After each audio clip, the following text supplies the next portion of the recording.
sapinya banyak banget. Udah gitu gede-gede banget lagi. Kalian lagi pada kopdar atau arisan sih?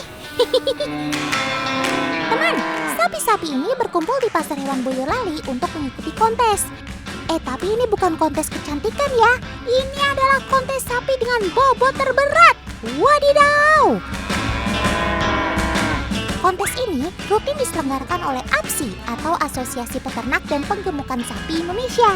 Selain menjadi ajang silaturahmi bagi peternak sapi, kontes ini juga menjadi momen bagi para peternak untuk melakukan transaksi jual beli. Wah, kontes bisa sekalian cuan ini sih namanya. Stop, Paman Editor. Sapi yang itu kayaknya Otan gak asing deh. Kayak pernah lihat. Itu kan Rosi, sapi simental yang punya bobot 1,32 ton. Wah, ternyata Rosi ikut lagi di kontes APSI Boyolali 2024 ini, teman. Akankah Rosi mendapat gelar juara bertahan kali ini? Kita lihat saja nanti. Loh? Kok Rosi dan teman-temannya dikasih handuk sih, Paman? Memangnya mereka habis mandi ya? Walah, ternyata Sobat Otan ini diberi handuk basah untuk menstabilkan suhu tubuh mereka, teman. Lokasi kontes yang penuh sesak di siang hari bolong memang membuat suhu jadi meningkat. Nah, supaya sobat-sobat Otan ini tetap rileks dan tidak mudah stres, mereka diberi handuk basah ini agar lebih rileks. Selain diberi handuk basah, Rosi juga dimandikan supaya kinclong saat penimbangan. Kayak Otan gitu deh.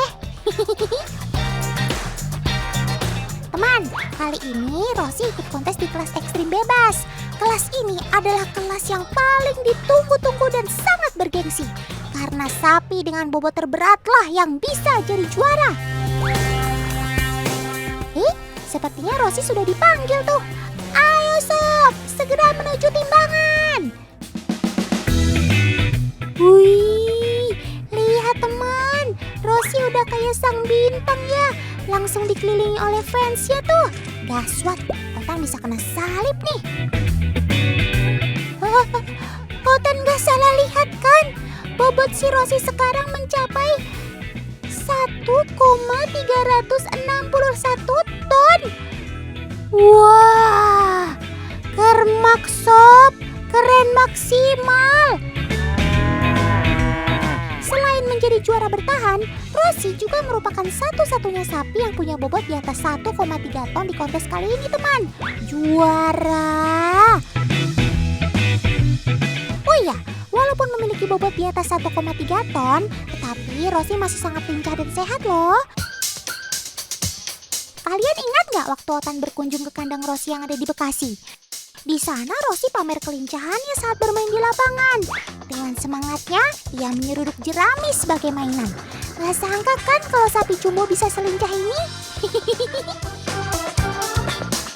Tidak semua sapi bisa mencapai bobot seperti Rosi ini, teman.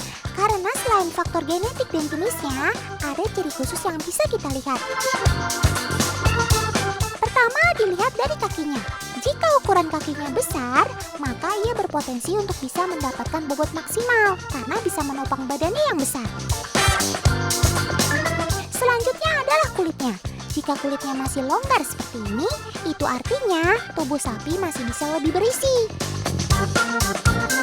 Tapi jika sudah padat seperti ini, itu tandanya sapi sudah mencapai bobot maksimal. Dan semua faktor-faktor ini ada pada Rosi, teman. Jadi nggak usah khawatir terhadap Rosi ya. Semua sudah dipastikan aman kok. Cakep. Selain kontes penilaian bobot, ada juga nih lomba yang menjadi ajang untuk kekuatan sapi. Salah satunya adalah karapan. Lomba unjuk kekuatan ini nggak kalah seru loh. Yuk kita lihat lombanya. Berangkat, Paman Editor!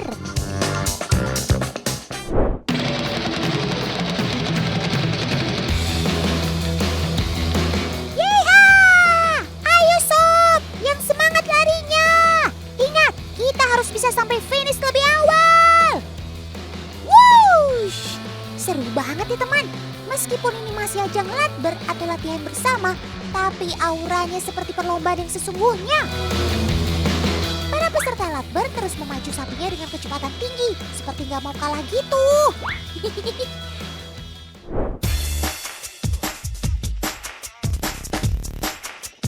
Teman, ini adalah posi lumba japi, yaitu olahraga tradisional karapan sapi ala warga Sigi, Sulawesi Tengah.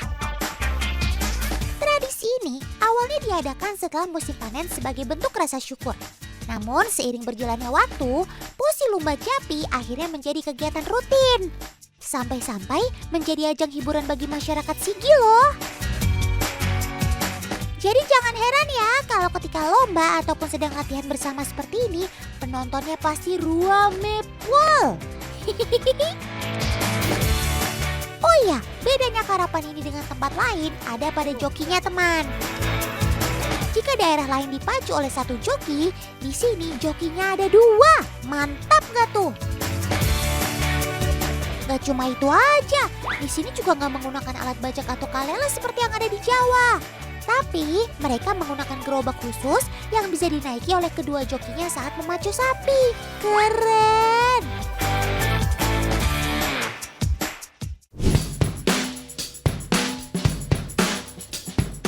Lomba ini biasanya terdapat beberapa kategori berdasarkan ukuran sapinya. Mulai dari anakan sapi, sapi sedang, sampai ukuran yang besar seperti ini ada juga loh. Mereka akan dilombakan sesuai kelasnya masing-masing supaya lebih adil. Otan sih setuju. Walau beda kategori, tapi bukan berarti anakan sapi lebih lambat dibandingkan sapi besar lainnya ya. Anak sapi bisa berlari lebih cepat karena memiliki bobot tubuh yang ringan. Selain itu, postur tubuhnya yang kecil membuat mereka semakin lincah untuk bergerak. Apalagi kalau anakan sapinya lahir dari indukan yang pernah juara. Beuh, langsung ngacir kayak pakai turbo. Oh iya, selain menjadi ajang hiburan dan silaturahmi, para warga juga bisa melakukan transaksi jual beli sapi milik mereka. Dengar-dengar nih, harganya bisa sampai puluhan juta. Ngeri ya.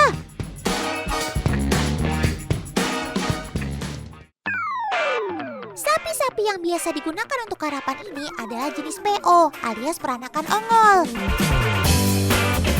Keunggulan sapi PO ini antara lain tahan terhadap panas, punya fisik yang kuat, pertumbuhan yang cepat, serta mudah beradaptasi di berbagai lingkungan. Itulah mengapa sapi jenis PO ini banyak dipelihara untuk dimanfaatkan sebagai pedaging dan pekerja.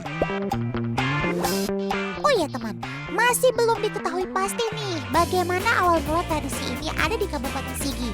Tapi ada yang bilang kalau tradisi ini lahir dari kebiasaan para pemilik sapi yang suka memacu gerobak sapinya. Maklum saja, hampir sebagian besar masyarakat di sini kan berprofesi sebagai petani. Nah, gerobak sapi inilah yang menjadi kendaraan mereka saat mau bepergian ke kebun atau sawah. Wah, ini sih wajib dilestarikan ya. Karena selain menjaga tradisi, kita bisa ikut mengurangi polusi udara. Cakep gak tuh? Teman, selain digunakan untuk lomba karapan, sobat totan ini juga dimanfaatkan sebagai alat mobilitas. Gak cuma buat takut-takut barak saja, tapi sapi ini juga sering digunakan untuk wisata keliling kampung.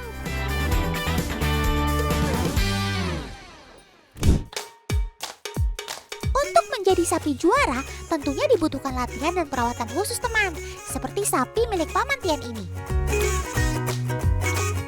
Selain melakukan latihan rutin 2 kali dalam seminggu, Paman Tian sering mengajak jalan sapinya agar terbiasa dengan keramaian.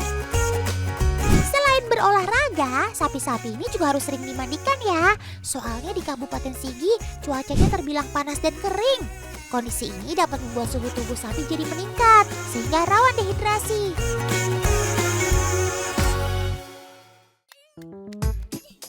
Selain pakan hijauan, sapi-sapi ini juga rutin diberi jamu teman. Jamu yang terbuat dari rempah-rempah ini sangat bermanfaat untuk kesehatan dan ketahanan fisik sapi. Ibaratnya mereka dirawat layaknya atlet sungguhan. Gayamu sob. Oh iya, ramuan herbal ini juga sangat baik loh untuk pencernaan sapi. Katanya sih, ramuan ini bisa membuat sobat totan ini bisa mendapatkan bobot yang ideal.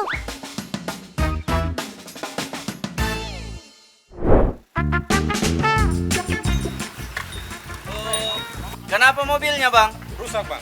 Mau ditarik? Ya, mau ditarik, tolong. Oh iya, boleh. Nanti ditarik.